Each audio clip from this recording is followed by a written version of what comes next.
मराठा समाजाला दिलेले सरसकट कुणबी दाखले तात्काळ रद्द करा, त्याशिवाय आंदोलन थांबणार नाही. प्रल्हाद कीर्तने. मनोज जरांगे यांच्या दबावामुळे दिलेले मराठा समाजाला सरसकट कुणबी दाखले तात्काळ रद्द करण्याचा अध्यादेश जोपर्यंत निघत नाही तोपर्यंत कुठल्याही पद्धतीत आंदोलन थांबवणार नाही, असे ओबीसी आंदोलक प्रल्हाद कीर्तने यांनी सांगितले. प्रल्हाद कीर्तने यांच्या उपोषणाच्या 10व्या दिवशी आमदार मोनिका राजळे यांनी उपोषणस्थळी भेट दिली असता त्यांनी प्रल्हाद कीर्तने यांच्याशी चर्चा करून येणाऱ्या अर्थसंकल्पीय अधिवेशनात तुमच्या भावना सरकारपर्यंत पोहोचवल्या जातील असे सांगितले. यावेळी ओबीसी आंदोलक मोठ्या संख्येने उपस्थित होते. कोणीच माझ्याकडे आलेले नाही. पाथर्डीचे तहसीलदार सोडून माझ्याकडे आजपर्यंत कोणी आलेले नाही. आणि प्रतिनिधी असतील किंवा जिल्ह्याचे प्रतिनिधी असतील, तालुक्याचे प्रतिनिधी असतील किंवा कोणी असेल, यांनी माझ्याकडे 100% दुर्लक्ष केलं. ह्या मागणीकडे तसं करू नये, कारण ह्या तालुक्यात 80% ओबीसी आहे, 70 ते 80% ओबीसी आहे.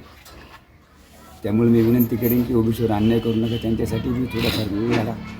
सगळ्यांनी गरीब आहेत, सगळे टाकारी आहे, चांभार आहे, कुंभार आहे, लवार आहे, डव्वार आहे, सुतार आहे, माळी आहे, धनगर आहे, कोळी आहे, मुसलमान आहे, काळी आहे, कहार आहे, हर जाती आहेत.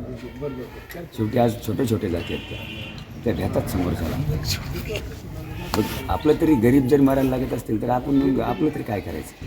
कीर्तने गेल्या 14/2/2024 या दिवसापासून मी आमरण उपोषणासाठी बसलेलो आहे.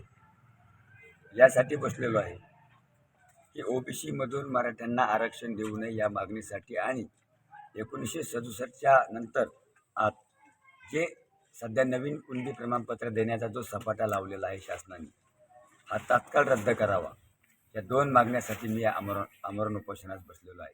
परंतु 20 तारखेला जे मुख्यमंत्री साहेबांनी जे अधिवेशन बोलवलं, त्या अधिवेशनामध्ये त्यांनी मराठ्यांना 10% स्वातंत्र्य आरक्षण देण्याचं कबूल केलं.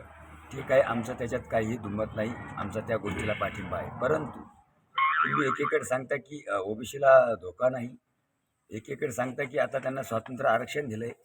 मग त्यांना 10% स्वातंत्र्य आरक्षण दिलं असतानासुद्धा तुम्ही त्यांना कुणबी प्रमाणपत्र का देता?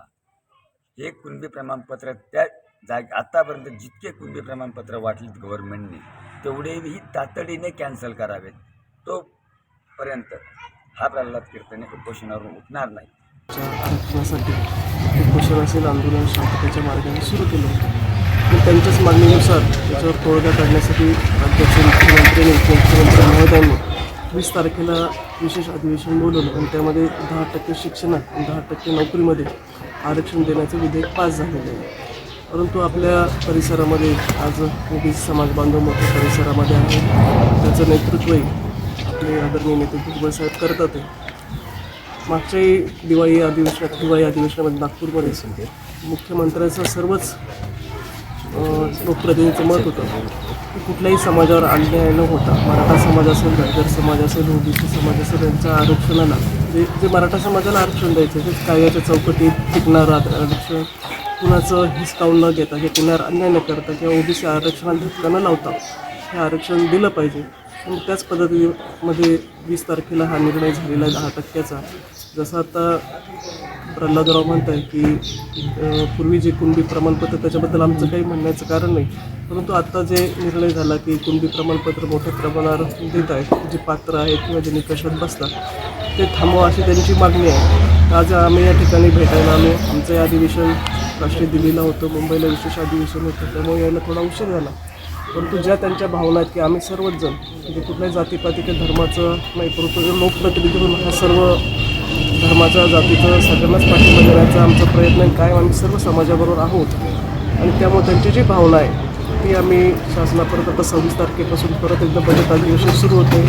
तेव्हा मला वाटतं तिथं आता चर्चेत आणखी भुजबळ साहेब या ठिकाणी भेट द्यायला येणार आहे. तर निश्चित याच्यातूनही मार्ग निघेल आणि जी त्यांची मागणी आहे ती आम्ही निश्चित मुख्यमंत्री उपमुख्यमंत्र्यांपर्यंत पोहोचवण्याचं काम करू. तर माझी विनंती आपल्या माध्यमातून नाहीच असणार आहे की शेवटी हा प्रश्न एका दिवसात सुटणारा नाही. तुमची जी मागणी आहे ती रास्त आहे, तुमच्या भावनाशी आम्ही सहमत आहोत. आम्ही ही फक्त शासनापर्यंत एक तुमच्यातला दुवा म्हणून या ठिकाणी म्हणणं मांडू. आग्रही भूमिका आमची असेल, परंतु आपण तब्येतीची काळजी घेत आहे. आज प्रल्हाद कीर्तने यांनी 14/2/2024 पासून जे काही उपोषण सुरू केलेले ओबीसी वर्गात आरक्षण देऊ नये म्हणून या संदर्भात, परंतु या विषयावर महाराष्ट्र शासनाने 20/2/2024 रोजी विशेष अधिवेशन बोलवून त्यामध्ये ओबीसी आरक्षण वगळून स्वतंत्र मराठा आरक्षणासाठी 10% स्वतंत्र आरक्षण देण्यात आलेले आहे. तरी प्रल्हाद कीर्तने यांनी सदर आजच्या या उपोषणापासून परावृत्त व्हावं असं शासनातर्फे आम्ही विनंती करत आहोत.